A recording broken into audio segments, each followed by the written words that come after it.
It was a brisk gray afternoon in Stonebridge, a city where historic charm blended seamlessly with modern life.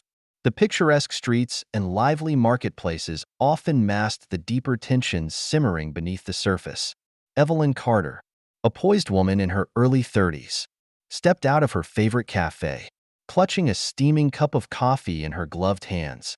Evelyn was married to Jonathan Carter, the police commissioner of Stonebridge, a man renowned for his unwavering commitment to justice. Despite her connection to one of the city's most influential figures, Evelyn preferred a modest and unassuming life. She cherished quiet moments like this, finding solace amidst the city's bustling pace. Her car was parked just a short walk down the street. As she approached it, two uniformed police officers, Officer Daniels and Officer Price, stepped out of their patrol car. Their eyes locked onto Evelyn, and their demeanor shifted to something sharp and imposing. The energy in the air changed.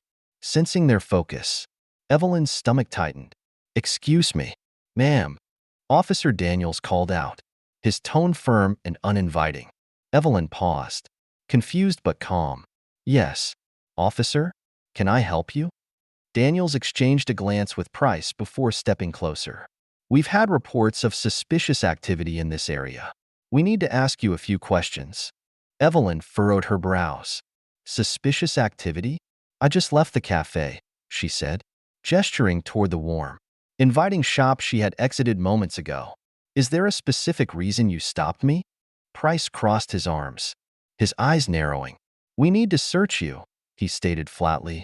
Evelyn's confusion turned to indignation. "Search me? For what reason?" she asked, striving to maintain her composure despite her growing discomfort.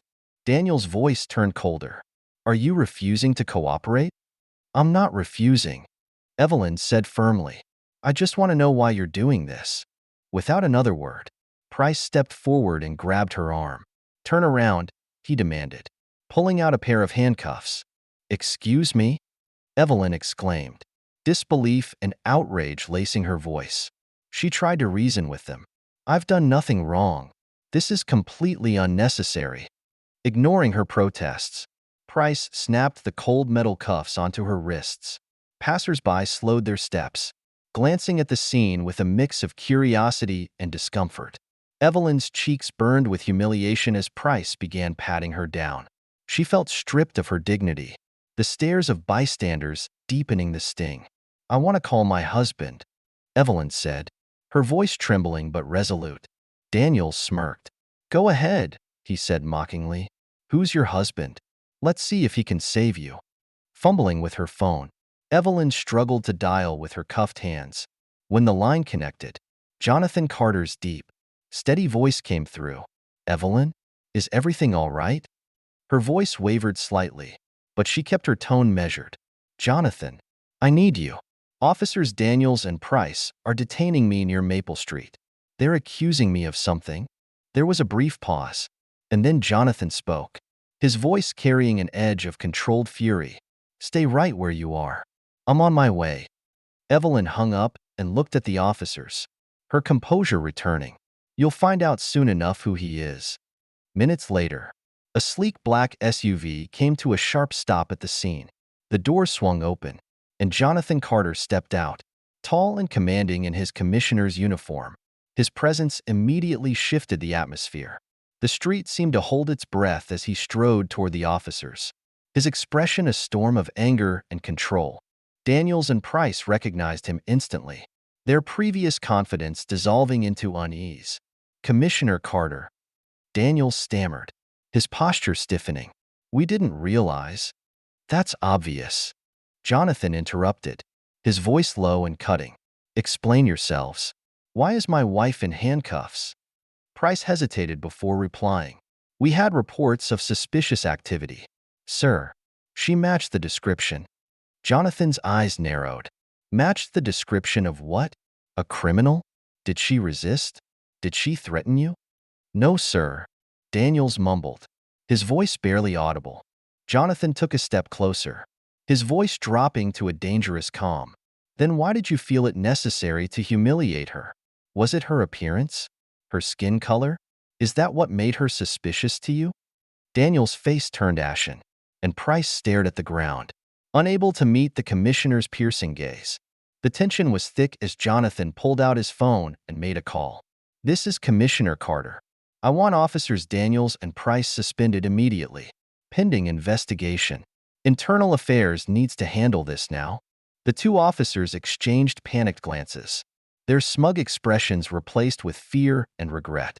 As Internal Affairs officers arrived and escorted Daniels and Price to a squad car, the bustling street of Stonebridge's downtown had become an impromptu stage for accountability. The murmurs of onlookers grew into a chorus of indignation and relief. Phones remained raised, capturing the historic moment when the commissioner himself held two officers accountable. From the edge of the gathering, a woman shouted, "Thank you, Commissioner Carter." "It's about time someone stood up to this," a man added. The incident was no longer a private reckoning. It became a public declaration that abuse of power would not be tolerated. Jonathan turned to the assembled crowd, his tall frame emanating authority and poise. "I want to thank everyone here for bearing witness," he began, his voice firm but carrying the warmth of sincerity. "What happened today is unacceptable, not just because it involved my wife, but because it could happen to anyone. Let me be clear. This is not the standard of policing we uphold in Stonebridge. And it ends now." The crowd erupted into applause, but Jonathan raised a hand to silence them. "Accountability doesn't end with two officers being investigated. This department belongs to you, the people of Stonebridge. It is my duty to ensure it serves you with integrity and respect." The press, already alerted by social media posts, swarmed the scene. Microphones and cameras were thrust toward Jonathan, who answered each question with unwavering resolve. When asked what message this sent to the rest of the department, Jonathan's response was clear. "This sends the message that no badge protects you from consequences when you fail the people you are sworn to serve." As the officers were driven away, Daniels sat slumped in the back seat, his head hanging low. Price stared blankly out the window, visibly shaken by the fallout of their actions. They had once symbolized unchecked authority, but now served as examples of its limits. Within hours, footage of the incident went viral. News outlets across the country picked up the story, framing it as a watershed moment in police accountability. Jonathan's name became synonymous with justice, and Stonebridge found itself at the center of a national conversation. ####, the ripple effect of change. Jonathan wasted no time initiating reforms. Within a week, he announced mandatory bias training for all officers, focusing on recognizing and mitigating implicit prejudice. He also established a community oversight board, composed of diverse residents, to review police conduct and ensure transparency. The department's culture began to shift. Officers who had previously operated with impunity were now held to higher standards. For those who embraced the change, it was an opportunity to rebuild trust with the community they served. For others resistant to reform, it was a stark warning: adapt or face consequences. Evelyn played an integral role in these changes.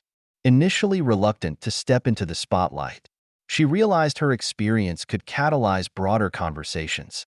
She began working with local advocacy groups, organizing community forums where residents could voice their concerns and share ideas for improvement.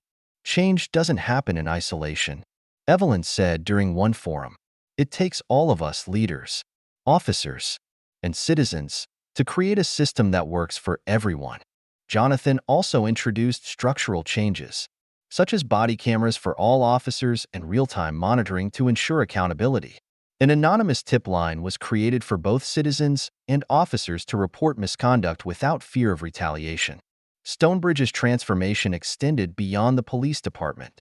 Schools introduced programs teaching students about civil rights and the importance of community involvement. Local businesses joined efforts to support marginalized groups, offering mentorship programs and scholarships. The ripple effects of Jonathan's leadership were undeniable. Crime rates began to drop as trust between the police and the community improved. Citizens who had once felt alienated from law enforcement now felt empowered to collaborate with it. Stonebridge became a model for what a city could achieve when it confronted its flaws head-on. ###, a new chapter for Stonebridge. Months later, Evelyn stood beside Jonathan at a community gathering celebrating Stonebridge's progress. Addressing the crowd, Evelyn said, "What happened to me was painful, but it was also a wake-up call. Change doesn't happen overnight, but together, we've taken steps toward a future where justice and respect are not privileges, they're rights." The crowd erupted into applause, a wave of hope and determination sweeping through the streets. As Evelyn and Jonathan walked hand in hand, they knew their journey was far from over, but they also knew that together, they could create a city where justice truly served everyone.